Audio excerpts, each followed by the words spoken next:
Bien. J'ai un avantage en fait par rapport à Monseigneur Simon, c'est que je peux d'une certaine manière répondre à ce qu'il a dit ce matin, ou j'en abuserai pas. Et puis vraiment n'hésitez pas à m'interrompre.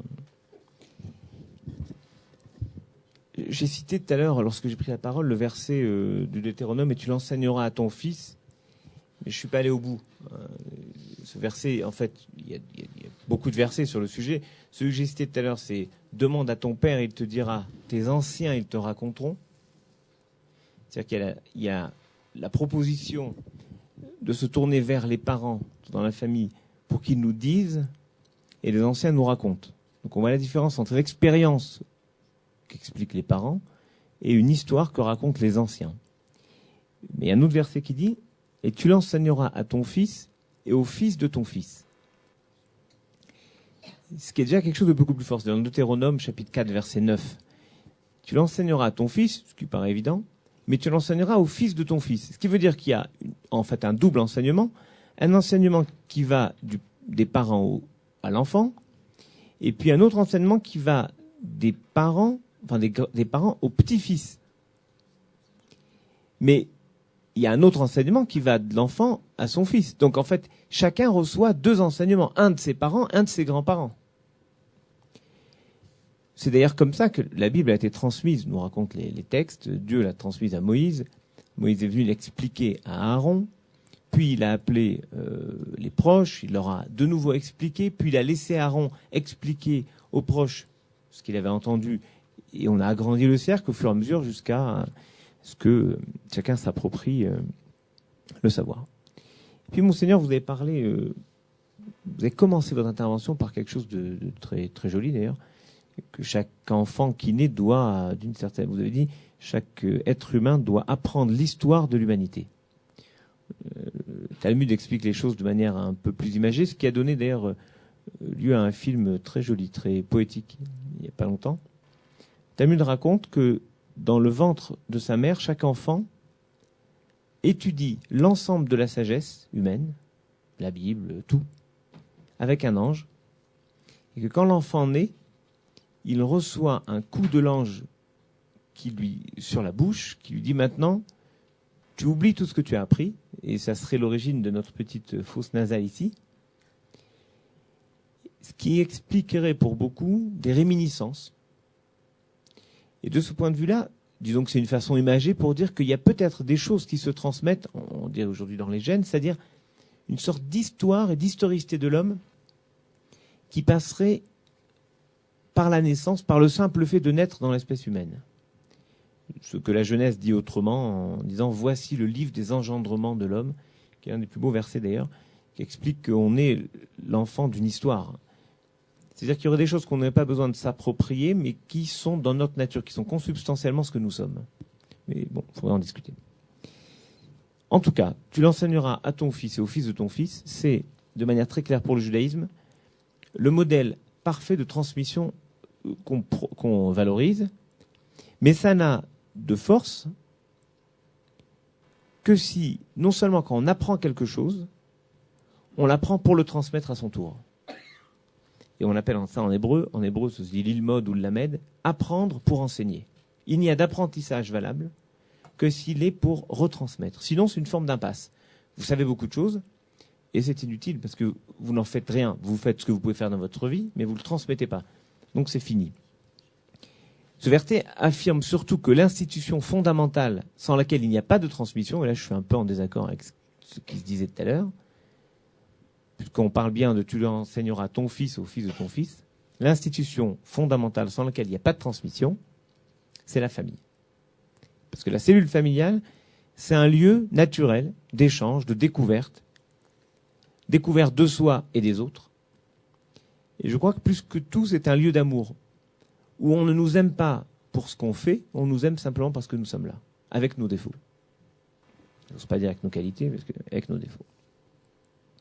D'ailleurs, en hébreu, il y a une paronoma, c'est-à-dire il y a une proximité phonétique avec entre deux mots, l'un qui se dit banim, l'autre bonim. Banim, ce sont les enfants, et bonim, les bâtisseurs. Donc on joue beaucoup entre enfants et bâtisseurs. en fait, on doit beaucoup, et dans le judaïsme, on a toujours, historiquement, depuis tout le temps, beaucoup, si ce n'est tout, sacrifié aux études des enfants, à l'éducation, à leur transmettre une culture qui est ancienne. Et je crois qu'au-delà de la qualité d'un couple, si vous voulez, l'homme et la femme qui s'aiment, qui forment une seule chair, la qualité de parent, elle se conçoit comme étant cette formidable responsabilité de transmettre de maillons d'une chaîne de savoir, sagesse d'expérience qui va d'Adam, Noé, etc., les patriarches, etc., et qui se termine, ça va de Adam, Noé, les patriarches, Moïse, et ça se termine à l'enfant qui est devant nous.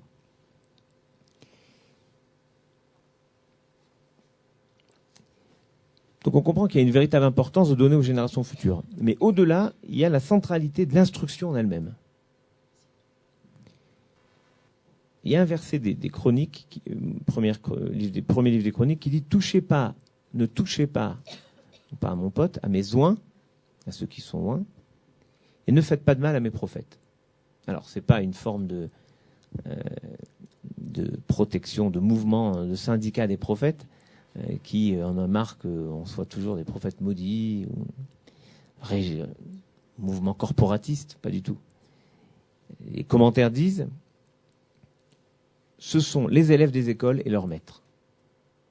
Les oins de l'Éternel sont les élèves des écoles. Parce que le monde entier, dit le Talmud, c'est une phrase magnifique, le monde entier ne repose que sur le souffle des enfants qui étudient. C'est-à-dire que le monde entier a toujours vécu sur cette idée de futur. C'est pour ça que j'étais assez surpris que vous présentiez, Monseigneur, tout à l'heure, le monde comme étant un monde d'avant qui se tournait toujours vers le passé, et le monde de maintenant, où, avec une césure forte dans les années 60, qui était celui du futur. La réalité, c'est que le monde a toujours été gagé sur le futur.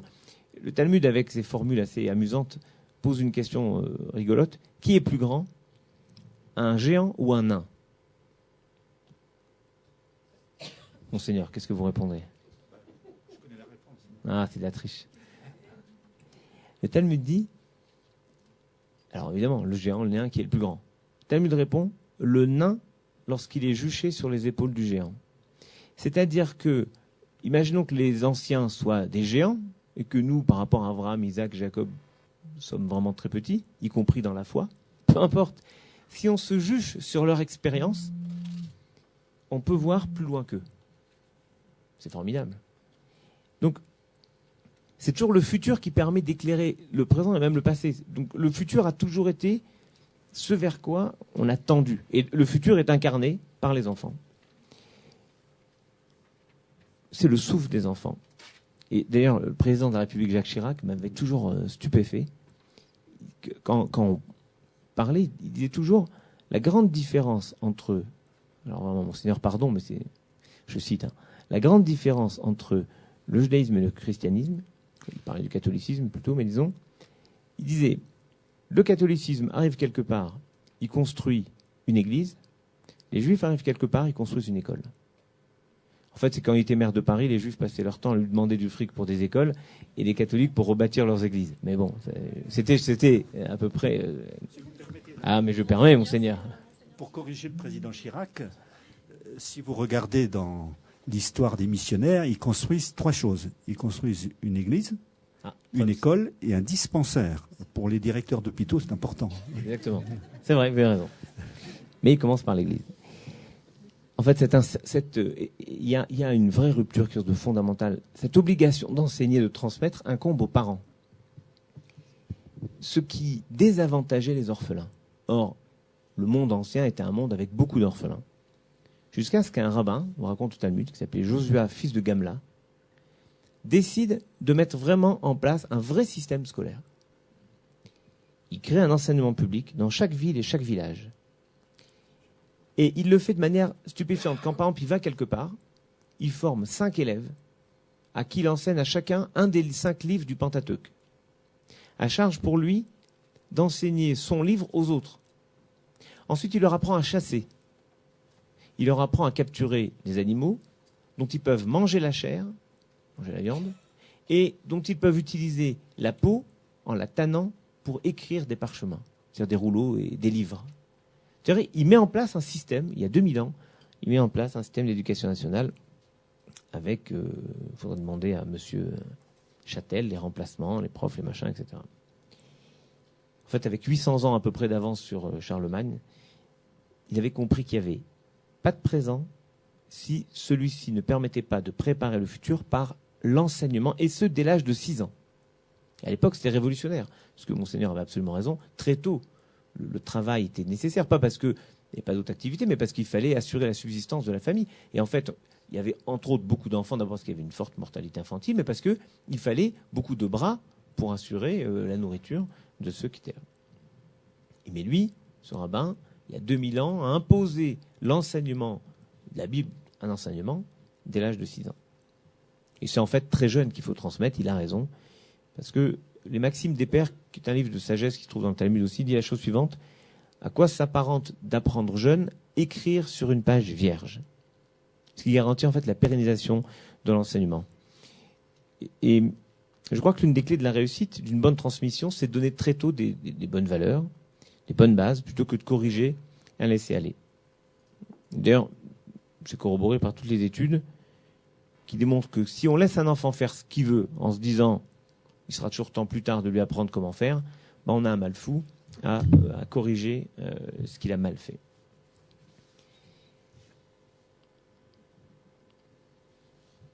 Le Talmud insiste vraiment beaucoup, très lourdement, d'ailleurs le mot même Talmud veut dire enseignement, et le Talmud insiste sur l'importance des enseignants.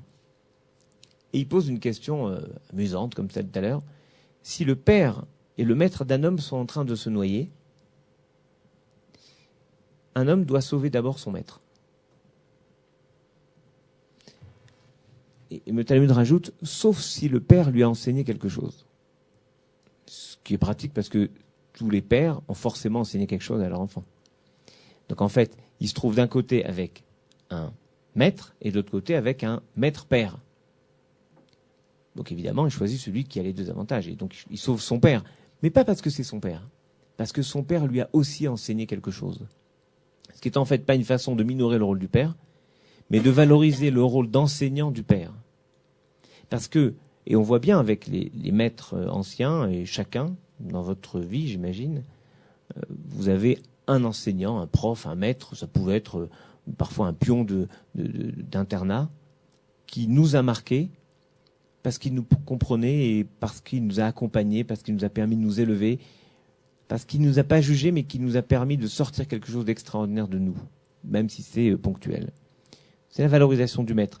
Et le Talmud est encore plus précis quand il édicte les règles, d'ailleurs très surprenantes, pour bien enseigner.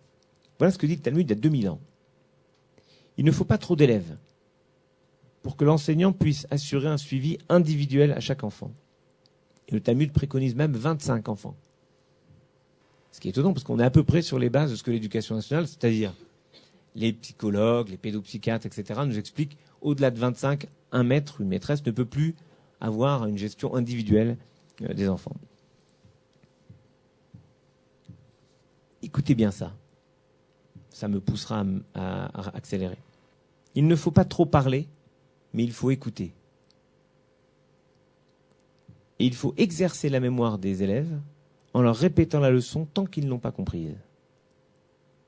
Le Talmud dit même, il faut revenir et revenir et revenir sur la leçon, parce qu'il a une phrase extraordinaire. Il n'y a aucun rapport entre apprendre 100 fois un texte et l'apprendre 101 fois. Une interprétation que j'aime beaucoup, c'est que entre la 100e et la 101e fois, on a vécu d'autres expériences qui nous permettent peut-être de comprendre le texte différemment. Et puis 100 fois, on a l'impression de quelque chose de fini. Voilà, j'ai fini, pas besoin d'aller plus loin. On nous dit, tu sais, rien n'est fini dans l'enseignement, il y a toujours besoin d'avoir le 1 en plus, et puis bien sûr 100 et 101, la différence est 1. C'est une façon de dire, il n'y a aucun rapport entre étudier quelque chose froidement, une matière, et l'étudier avec la perspective de l'unique de Dieu, qui nous permet peut-être de nous placer dans une autre perspective. En fait, la transmission dans le judaïsme, c'est pas une école, c'est une école de vie, parce qu'elle pousse à refaire les gestes sans considérer que rien n'est définitivement acquis. Tant pour le savoir, que la mémoire, que pour le comportement. Il Il y a donc dans la conscience des hommes cet impératif de transmettre après soi. Et d'ailleurs, j'en parlais tout à l'heure, en sociologie des organisations, on sait très bien que l'obsession première de tout système, c'est la pérennisation du système. Et donc la transmission est un des éléments de cette pérennisation du système. Et l'humanité est poussée par cet instinct, il nous pousse à transmettre, ou en tout cas à nous mettre en situation de pouvoir le faire. D'où l'obsession qu'on trouve dans la Bible, notamment dans la Genèse, où Dieu répète 5 ou 6 fois, une fois à Adam et Ève, 2 fois à Adam et Ève, 3 ou 4 fois, 3 fois, je crois, à Noé, croissez et multipliez. C'est pas juste le fait d'avoir des enfants, ça. Des fois on peut pas, Dieu veut pas. Bon, encore, on peut faire plein de choses.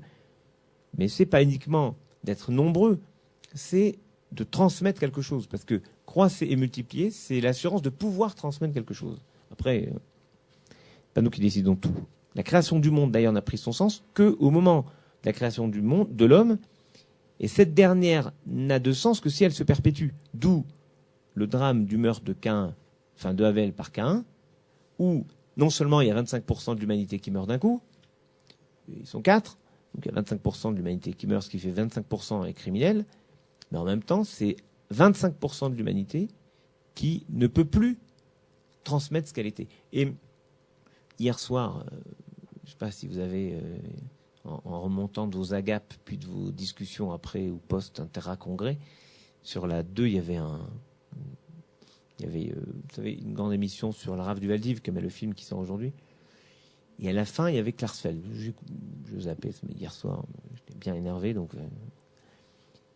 et il disait, plus que les millions de juifs assassinés, ce qui est hors norme, et il parlait notamment de la rave des enfants d'Isieux, c'était le 1,5 million d'enfants qui auraient pu être des grands du monde. Alors c'est difficile comme ça de faire une hiérarchisation entre les vies, mais voyez le fait qu'un enfant, c'est un potentiel. Or, le Talmud dit une phrase qui m'a toujours marqué, si je gardais un jour une sorte de devise, ça serait celle-ci. Pour un rabbin, ça m'amuse beaucoup.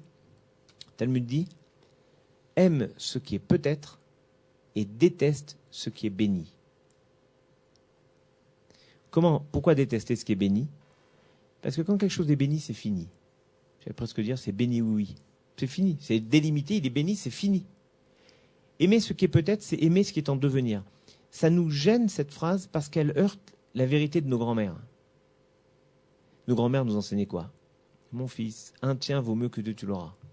C'est-à-dire se contenter de ce qu'on a.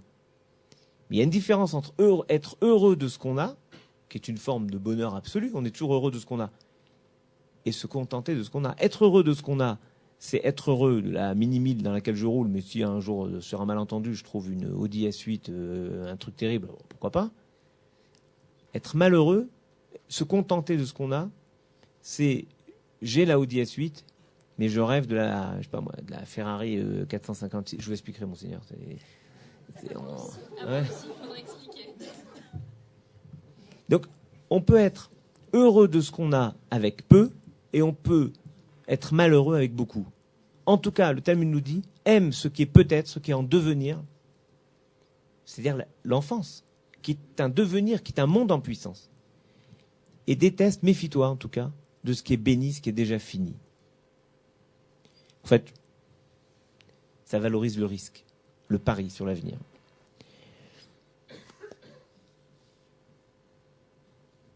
La vraie question, je crois que c'est, d'après le prophète d'ailleurs, Isaïe, qui explique que Dieu n'a pas créé le monde pour le laisser dans le tohu-bohu, mais pour le construire et le développer. Or, il ne peut pas y avoir développement sans transmission, c'est clair. La transmission de génération à une autre, c'est donc le fondement de notre civilisation. Et ça permet une construction de la société. Parce que sinon, effectivement, vous avez raison, il y a une rupture dans la société, donc c'est une autre société. Donc on transmet quelque chose, et on assure le fait que ce soit une même société, différente, mais la même. On en parlera si vous voulez tout à l'heure. Et chaque époque, évidemment, chaque époque est modelée par un mode de partage du savoir. Avec Internet, ça change complètement le mode de partage du savoir, tout ce qu'on a pu connaître par le passé, par exemple. Et effectivement, les jeunes s'accaparent beaucoup plus facilement les nouvelles modes de transmission du savoir. Mais ça ne change pas le principe. Demande à ton père, il te dira. Il y a un moment où les enfants se tournent vers ceux qui savent, ou ceux qui savent transmettre, ou ceux qui savent ouvrir des voies. En fait, il y a une grande liberté qu'on laisse dans le judaïsme. Et cette liberté de découvrir s'ouvre pour les enfants et pour chaque personne qui se pense toujours enfant, c'est-à-dire toujours capable d'ouvrir un monde nouveau et de lutter contre le désenchantement du monde, pour réenchanter peut-être le monde. Mais cette liberté, elle doit avoir des limites. C'est un grand débat actuel chez les pédopsychiatres, une guerre ancestrale entre les Doltoïens et les Naouriens, relancée à divers moments selon les urgences du temps, qui fait partie des discussions récurrentes entre le papa et la maman ou la maman et le papa, savoir comment on fait avec les enfants. Bon, alors je vous laisse chacun vos dissensions personnelles et internes. Je pense pour moi, un domaine que je connais bien, trop bien peut-être, trop de liberté empêche de poser des limites. Or, pour la construction psychique d'un enfant, il est vital de poser des limites. Ça interdit le préalable incontournable pour rendre la transmission opérante, qui est la mise en place d'une relation hiérarchique. Le maître, l'élève, le père, l'enfant, la mère, la fille. La mère, le fils, le père, la mère, je vous ai rassuré. Il n'y a pas d'obligation de passer père, fils, mère, fille. On croise, etc. Et j'utilise d'ailleurs à dessein, exprès, ce mot de hiérarchie, avec sa connotation militaire, parce que certains ont voulu lutter contre ça, et c'est effectivement, il y a eu, je pense, un abus, c'est-à-dire une sorte de abus de position de pouvoir, mais il ne faut pas aller complètement de l'autre côté. Parce que la hiérarchie, ce n'est pas une soumission. Ça ne doit pas être une soumission. Ça doit être une confiance en celui qui sait. La certitude qui possède une connaissance des choses et de la vie qui passe par l'expérience vécue. Il y a donc un préalable à la transmission qui est le fait d'avoir vécu pour connaître. Vous ne pouvez pas transmettre si vous n'avez pas vécu. Tout comme il faut une forme d'humilité et de respect de celui qui reçoit envers celui qui enseigne. Bon, force est de constater qu'aujourd'hui, dans l'école, pas trop, dans les familles, ça dépend, et dans l'ensemble de la société, cette hiérarchisation des rapports, on ne peut pas être forcément épaté par sa façon d'être présente. Les enfants reconnaissent peu l'autorité des parents, les élèves nient celle des enseignants, les citoyens pas trop celle de ceux qui sont chargés des gardiens de la paix, les politiques. Bref, il y avait une impossibilité de discuter avec les anciens avant. Et je vous raconterai une histoire dans le débat, si vous voulez, du Talmud, qui est assez phénoménale. Je marque ici Rabbi Éléazar pour en parler. Ben Azaria. Donc, avant, il y avait l'impossibilité de discuter. On est passé ensuite à une époque à l'obligation de contester. Et aujourd'hui, puis l'interdiction d'interdire, etc. Et aujourd'hui, on est dans des révoltes quasi ritualisées des étudiants, y compris ceux de médecine, des lycéens, séquestration de patrons, les chauffourées avec la police, tout le monde se bagarre avec la police, les voitures brûlées comme un indice de compétitivité de certains sites, gymnases brûlés, c'est-à-dire des endroits de vie. Pour dire la haine, alors qu'on pourrait le dire peut-être autrement, en fait, on brise toute la structure du dialogue social, du respect de l'autre.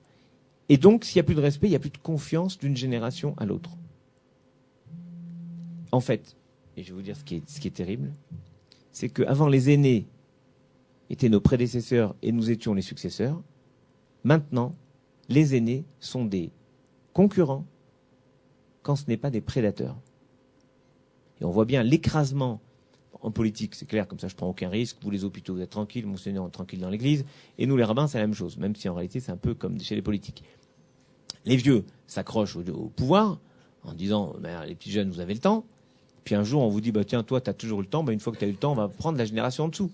Donc à chaque système, il y a une génération qui est crabouillée entre les vieux qui s'accrochent, les ultra jeunes qui arrivent en disant c'est à nous, Et ceux du milieu, or j'ai une mauvaise nouvelle pour les jeunes, ils seront toujours un jour ceux du milieu de quelqu'un, et ça se passe partout. Donc en fait, au lieu d'instiller de la confiance dans les générations, on a produit de la concurrence et de la prédation entre les générations. D'ailleurs, il y a un truc assez étonnant. La tradition juive rapporte que Abraham, le patriarche, a eu un fils, Isaac, qui lui ressemblait tellement physiquement que les gens le confondaient. Les gens confondaient les deux. Quand ils voyaient Isaac, ils croyaient voir Abraham, et quand ils voyaient Abraham, ils croyaient voir Isaac. Ce qui donnait lieu à des quiproquos. Par exemple, on donnait beaucoup d'égards à Isaac, qui était un jeune. Et par exemple, on tapait dans le dos d'Abraham, qui était un peu plus âgé.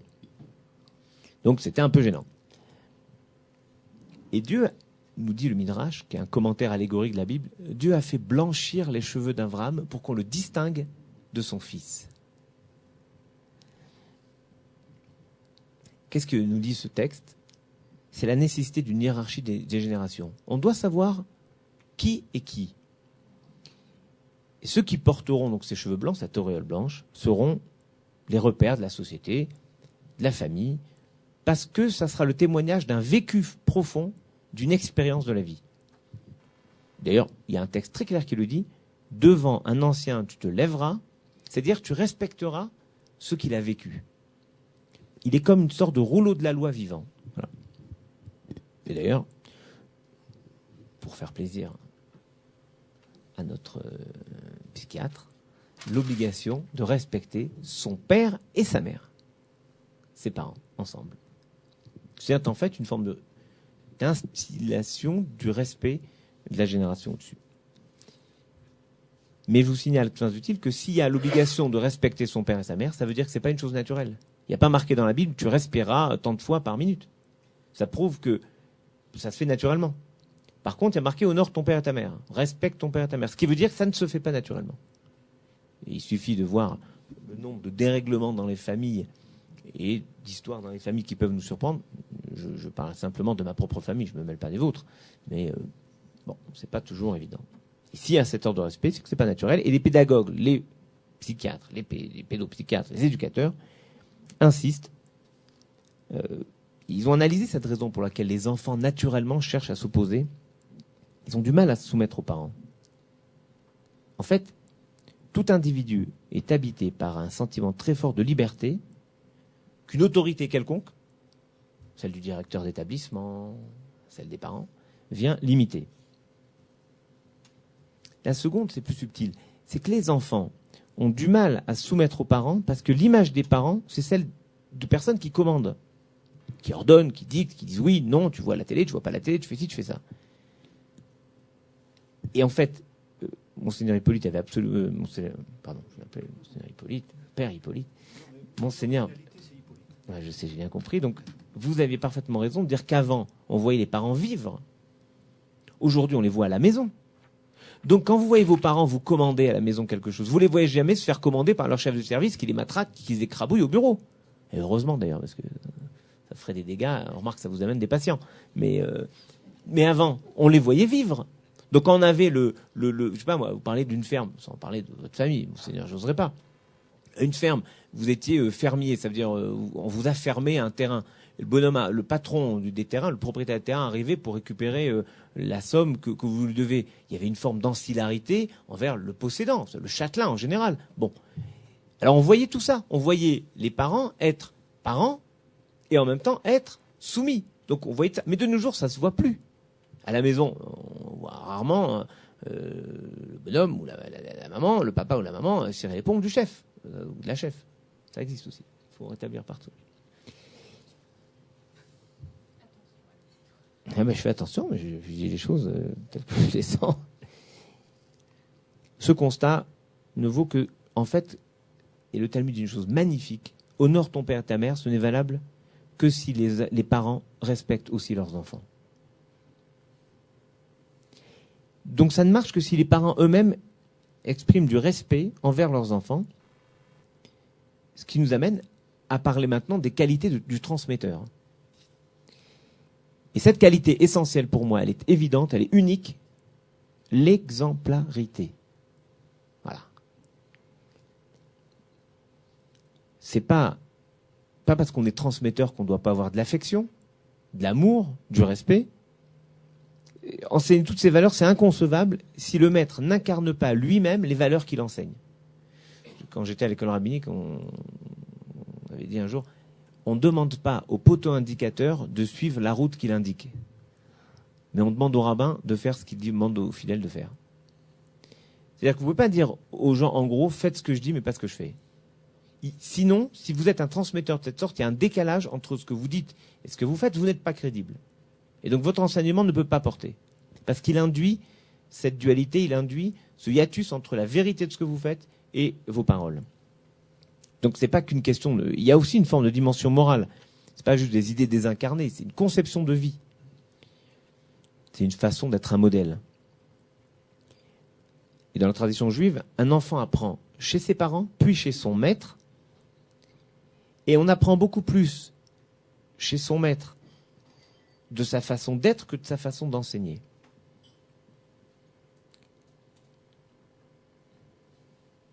Un exemple simple. Je ne suis pas crédible si je dis à mes enfants ne jetez pas les papiers des bonbons par la fenêtre de la voiture, si moi-même je le fais devant eux. Je ne peux pas leur interdire quelque chose que moi-même je ne respecte pas. Donc la transmission implique une adhésion aux valeurs qu'on préconise. C'est pas la parole qui fait l'autorité, c'est l'exemplarité. Et d'ailleurs, vous remarquez que c'est le même problème. Si on rapportait ça au problème majeur, l'adéquation entre les politiques et la société, on a le même problème dans le pays. On attend du chef qu'il incarne dans sa vie ce qu'il professe. J'allais dire moins en France que dans d'autres pays, mais par exemple en Amérique, qu'est-ce que les gens reprochaient à Nixon ou à Clinton? En Amérique, Clinton il a fait des trucs rigolos, il fait ce qu'il veut, il se débrouille entre lui et sa femme en réalité. Ils lui ont reproché d'avoir menti. C'est pas du tout d'avoir fait ça, taper la petite ou pas la petite, ce qu'il a fait. T'as menti. Si on devait virer les hommes politiques qui mentent en France, on serait mal barré. Enfin, je veux dire, comme partout ailleurs, mais les rabbins aussi probablement. Mais la transmission, donc, elle s'appuie sur un exemple qui est donné par un transmetteur. En fait, ce qu'on apprend là, des dernières recherches en pédagogie, c'est que l'enseignement traditionnel, là je pèse mes mots, parce que c'est à la fois une aliénation pour l'élève et une illusion. C'est une illusion tant pour l'élève d'ailleurs que pour l'enseignant. C'est aliénation parce que quand vous enseignez ex cathedra, et ça vous vise pas monseigneur, c'est une expression, c'est toujours transmettre une idéologie qui n'ose pas dire son nom. C'est endoctriner des individus qui n'ont pas les moyens de se défendre. Quand vous êtes ex cathedra, vous empêchez le dialogue. Et donc, ils ne peuvent pas se défendre et c'est une forme de manipulation. Vous leur imposez des idées. Le second aspect de cette aliénation, c'est que le système lui-même produit des castes. Et vous êtes les mieux placés pour savoir de quoi je parle. Un mandarinat, une caste qui s'auto-reproduit, c'est un mandarinat du savoir, confrérie de diplômés, telle ou telle grande université, telle ou telle grande école, académie. Et en fait, la science, l'intelligence, c'est plus un outil de transmission, c'est un moyen de pouvoir et de domination. C'est exactement le contraire de ce qu'affirme les Maximes des Pères, ce texte dont je parlais tout à l'heure, qui dit « Ne fais pas de l'étude un diadème pour t'en glorifier ». Mais peut-être plus grave encore, il suffit d'avoir des enfants à l'école. Moi, j'ai mes 5 enfants, sont tous passés par des écoles publiques, j'en ai un chez les curés, comme ça au moins, il est bien vissé, pas assez à mon goût, mais c'est vrai. Hein. Saint-Jean, il n'y a pas mieux. Saint-Jean a remis sur scène. Si vous avez quelque chose à Clermont, monseigneur, je serais prêt à étudier les propositions. J'en ai une dans le public, 3 dans le privé. Il suffit d'avoir un enfant à l'école avec un prof ou une maîtresse un peu obtus. Bien. Et là, on comprend tout de suite ce que chacun peut théoriser. Notre système scolaire écrète. On ne veut pas de différence. On écrète. On inhibe. On mutile. Et ça fait des clients pour les pédopsychiatres après. Tout ça, on veut formater et empêcher une forme de pouvoir créatif de l'enfant. On crée un moule, on n'y peut rien, c'est le système qui fait ça. Parce qu'on n'adapte pas. D'abord, on ne peut pas, la masse ne peut pas adapter. Et effectivement, quand vous avez 25, 30 élèves par classe, vous vous adressez à la masse. Ceux qui sont largement au-dessus, ça roule tout seul. Ceux qui sont en dessous, on trouve une porte échappatoire, on laisse faire, du moins qu'ils n'emmerdent pas les autres, on laisse faire. On formate plus qu'on permet de développer. Et c'est l'illusion de celui qui croit transmettre un savoir à celui qui ne sait pas. Les psychiatres, les psychanalystes expliqueront que c'est le fantasme d'allaitement de la mère. C'est le fantasme du lait qu'on donne. Et en fait, le bébé, il fait quoi? Il ingurgite. Voilà, point. L'enseignant, il croit transmettre quelque chose d'inerte à l'élève. Voilà pourquoi votre sujet était passionnant sur la transmission. C'est que moi, je m'oppose à cette vision. Je m'oppose à la vision de transmettre quelque chose d'inerte. C'est quelque chose qui est toujours en mouvement et qui appelle une réaction, une interaction. Il ne peut pas y avoir un élève uniquement qui boit en posture passive. Il boit et c'est tout. Il doit, par son effort, vous voyez, participer à l'élaboration même de l'objet de la transmission. Et d'ailleurs, un maître, chez nous dans le judaïsme, s'appelle en hébreu un talmid chacham. C'est un mot qui vient chacham de sage, et talmid l'élève. C'est un élève sachant. Ou c'est un sachant élève encore. Vous voyez toujours la peur de ce qui est béni, ce qui est fini. Si on le définit comme sage, il est déjà mort. Donc c'est un élève sachant. Bon, j'ose pas dire que c'est à l'opposé du mandarin, qui lui c'est tout court, mais en gros, c'est l'opposé de celui qui croit que personne ne peut remettre en cause son savoir. Et de manière générale, on peut enseigner que on peut apprendre beaucoup de ses maîtres, on apprend encore plus de ses co-disciples, et on apprend encore beaucoup plus de ses élèves. Donc on n'apprend pas, vous voyez, pour un savoir, on apprend pour enseigner soi-même et pour accomplir. C'est-à-dire pour aller plus loin. Et accomplir, je le dis devant un évêque, ça veut dire, je sais ce que ça veut dire. Ça veut dire accomplir, ça veut dire dépasser. C'est pas une transmission aliénante, c'est une quête d'une vérité qu'on découvre ensemble. Le maître et l'élève découvrent une nouvelle vérité ensemble. Parce que, tout simplement, la loi divine, pour moi, qui croit, qui essaye de croire, tant bien que mal, cette loi, c'est une parole vivante. Or, si je la transmettais telle qu'au pied du mont Sinaï, elle serait déjà périmée.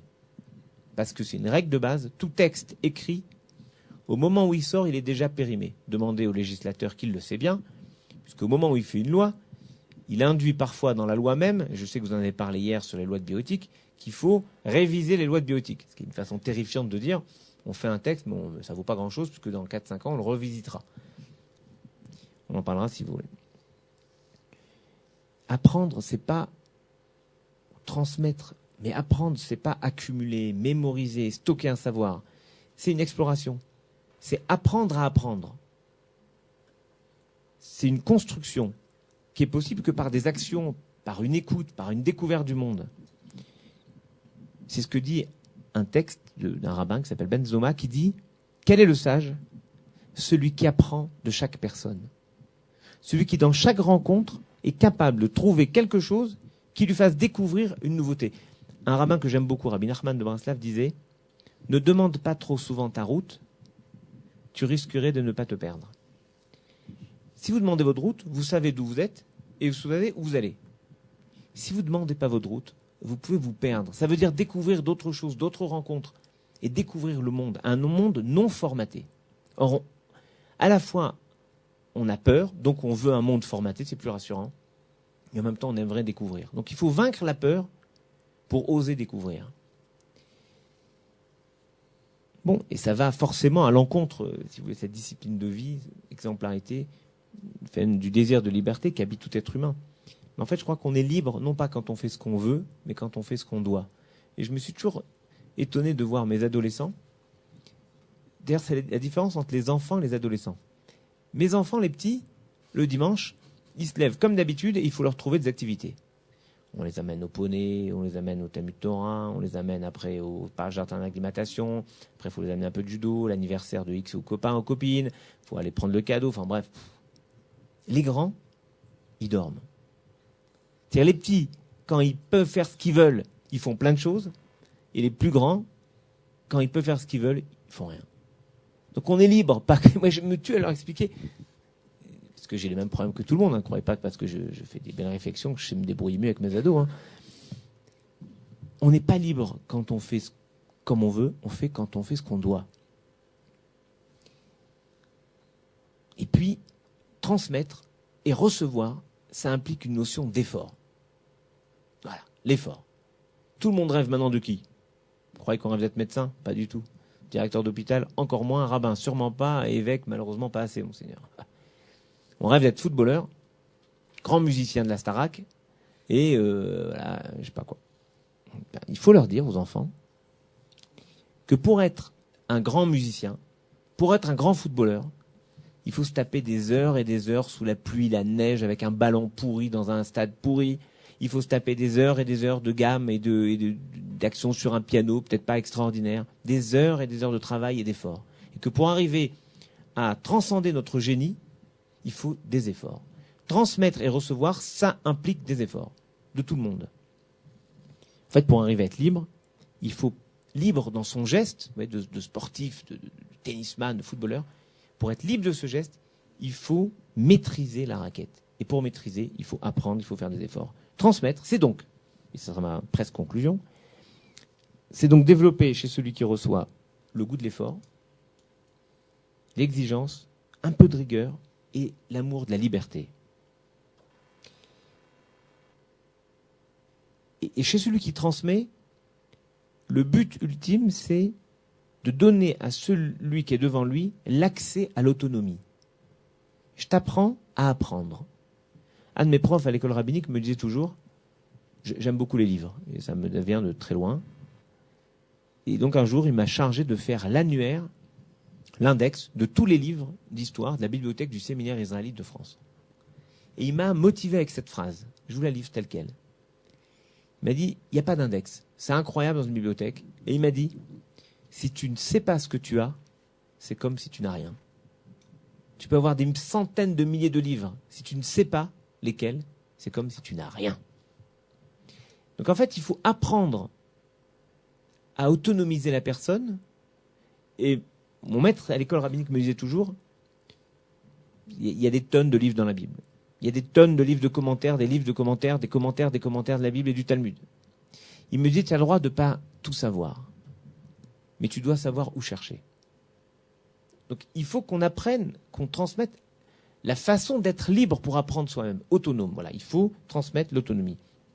Bon, si j'applique, en 3 mots, si j'applique ces idées à l'hôpital, le monde qui est un peu le vôtre, beaucoup le vôtre, on pourrait établir quelques parallèles. 1, la famille, c'est un rôle essentiel, c'est le creuset de la transmission.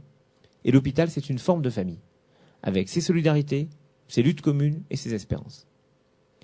2, la capacité de placer des règles et des limites dans un monde qui les accepte pourtant de moins en moins, mais comme dans un hôpital, où on peut être surpris par les codes et les usages en vigueur dans un hôpital. Il y a donc d'autres formes de règles, écrites et non écrites, comme dans la société. Chez nous, la circoncision, la nomination, la bar mitzvah, la bat mitzvah, bref, ces fêtes, les mariages, c'est une volonté des parents de transmettre et de ritualiser par des moments partagés ce sentiment religieux, d'accord, d'attachement, soit cultuel, soit culturel, soit les deux à la fois.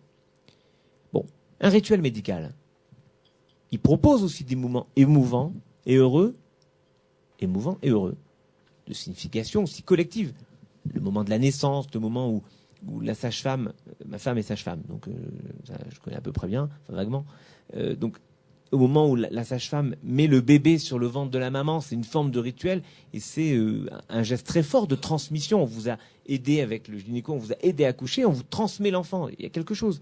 Mais aussi l'annonce d'une maladie, l'annonce de la mort à la famille. Moi, j'ai beaucoup travaillé, par exemple, avec la Pitié Salpêtrière, où il y a un psychiatre qui annonce aux familles, en plus dans un moment tragique où il faut leur dire, écoutez, on a une mauvaise nouvelle et une bonne nouvelle. La mauvaise, c'est qu'il est un peu mort, et la bonne, c'est que peut-être on peut sauver quelques vies si vous acceptez qu'on prélève ci, ça et ça. Donc c'est une ritualisation aussi de la rencontre et d'une humanité profonde, avec aussi des tabous, comme par exemple quand j'étais à Reims, j'étais rabbin de Reims, l'hôpital avait 7 étages. Et souvent, on disait, le patient, on l'a mis au 8e étage. Ce qui voulait dire, c'était une façon pudique de dire qu'il était un peu mort. Bon. Et puis, la transmission du judaïsme, je reviens à ça, passe par l'exemplarité, tout comme les grands médecins. Et les grands médecins ne sont pas ceux qui ont une technique parfaite, c'est ceux qui, au lieu de dire « allez-y », ils disent « suivez-moi ». Bon, tout ça, c'est l'idée de base que chaque transmetteur donne à la génération suivante une base qui enrichit lui-même de sa propre vision. On conserve le sens, la lettre et l'esprit, et on y ajoute ce que je disais tout à l'heure, l'expérience. C'est la même sans être la même chose. Et si chaque génération interprète à sa façon, il n'en demeure pas moins que l'origine divine est la même. Quant aux 3 enseignements, ne pas juger trop rapidement, faire beaucoup d'élèves et donner sa chance au plus grand nombre, et de ne pas faire de l'étude du savoir l'apanage d'une minorité, c'est une façon de protéger la loi. Quand on la diffuse, on la protège. Contrairement au monde ancien qui pensait que pour protéger un savoir, il faut le limiter à des sachants, en fait, pour protéger un savoir, il faut le diffuser de la manière la plus large qui soit. Bon. On a pu dire du peuple d'Israël qu'il était, Moïse l'a dit, le peuple à la nuque roide, la nuque raide, mais c'est ce qui fonde aussi sa capacité à résister. C'est qu'il a, malgré toutes les vicissitudes de l'histoire, il a transmis. En sauvant, et j'ai aimé l'idée que dans votre programme, vous ayez quelqu'un qui était un cinéaste qui expliquait comment transmettre la mémoire. Il a ancré sa transmission dans la mémoire et dans le futur. Une sorte de pont. C'est ce qu'a dit Elie Wiesel dans Paroles d'étrangers. La tradition juive enseigne, il a dit ça, la tradition juive enseigne que ne pas transmettre une expérience, c'est la trahir. Voilà pourquoi nous transmettons de manière obstinée. Il y a 2 histoires formidables sur lesquelles j'aimerais conclure.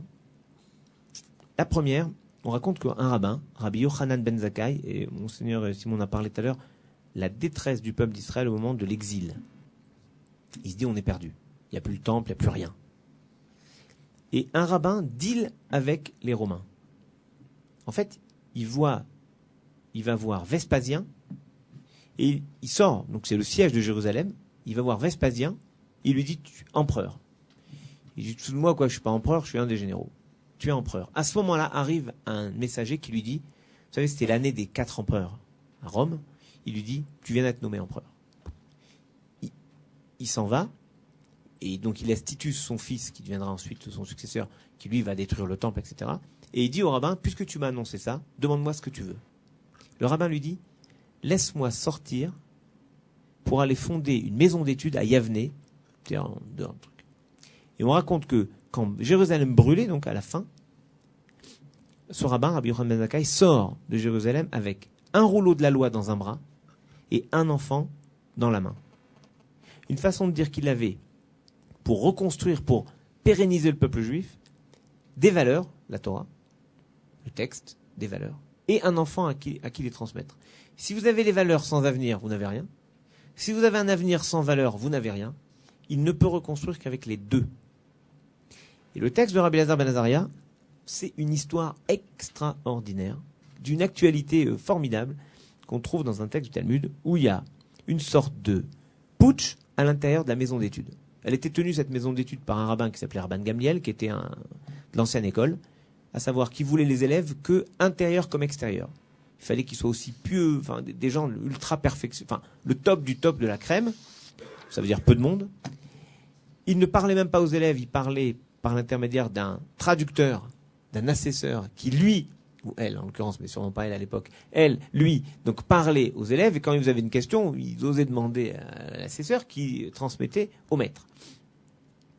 Et puis il humilie un des élèves, il y a un putsch, on décide de le remplacer, on ne sait pas trop par qui le remplacer, on le remplace par un rabbin extraordinaire qui s'appelle Rabbi Elazar ben Azaria, qui a 18 ans. Il avait tout juste 18 ans. Et comme il avait du mal, il y a un miracle, dans la nuit, ses cheveux blanchissent.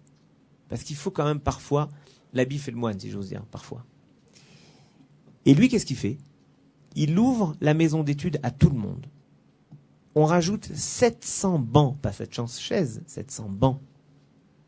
Il ouvre à tout le monde. Et le Talmud dit, ce jour-là, toutes les questions en suspens ont été réglées par ce qu'on appellerait aujourd'hui les gens de peu. Autrement dit, vous prenez des énarques, vous les faites réfléchir ensemble. Ils produisent la même chose. Et il y a plein de problèmes en suspens. Vous prenez des directeurs d'hôpitaux, vous les faites réfléchir ensemble, il y a plein de problèmes en suspens. Vous avez l'intelligence, et moi je voudrais rendre grâce à ce que vous faites, de faire intervenir des gens qui n'ont rien à voir a priori avec votre monde. Et vous les amenez à réfléchir avec vous. À ce moment-là, ça produit une intelligence collective supérieure à la super intelligence des super professionnels. Parce que, en l'occurrence, dans l'histoire, par exemple, un plombier, il connaît peut-être rien en Bible, mais il connaît en plomberie. Donc quand la Bible doit se plonger sur des questions de pureté ou d'impureté de tuyaux, de plomberie, il vaut mieux avoir un plombier. C'est exactement la même chose. Quand vous diversifiez les sources de savoir, vous augmentez l'intelligence collective. C'est ce qu'a fait Rabbi Elazar ben Azaria. Vous pourrez me dire donc, dans le combat entre les anciens et les modernes ont gagné. Trop facile. Trop facile. Au bout d'un moment, l'ancien, il s'est dit, peut-être à cause de moi, j'ai limité l'accès à la Torah. Alors il a demandé pardon, sans demander vraiment pardon. Bref, ils ont dit, comment faire? Et ils ont instauré une rotation, qui faisait que l'ancien était le patron de l'académie pendant 2 semaines, et le moderne était patron de l'académie pendant 1 semaine. Ce qui veut dire que ça les obligeait. Bien sûr, on pourrait dire, ils décidaient, et l'autre cassait la semaine suivante, et vice-versa. Pas du tout. Ça les obligeait à échanger, à discuter, pour que ce soit chaque fois des décisions que l'un et l'autre acceptent. Autrement dit, l'histoire de la transmission, l'histoire du savoir, du partage du savoir, c'est toujours un aller-retour entre les modernes et les anciens, entre ceux qui pensent tenir de manière très ferme un cœur de métier et ceux qui veulent l'ouvrir plus largement. Mais en tout cas, ça ne se fait jamais sans partage. Et ce que vous faites est une forme de partage et je voulais vous dire merci et bravo pour ça.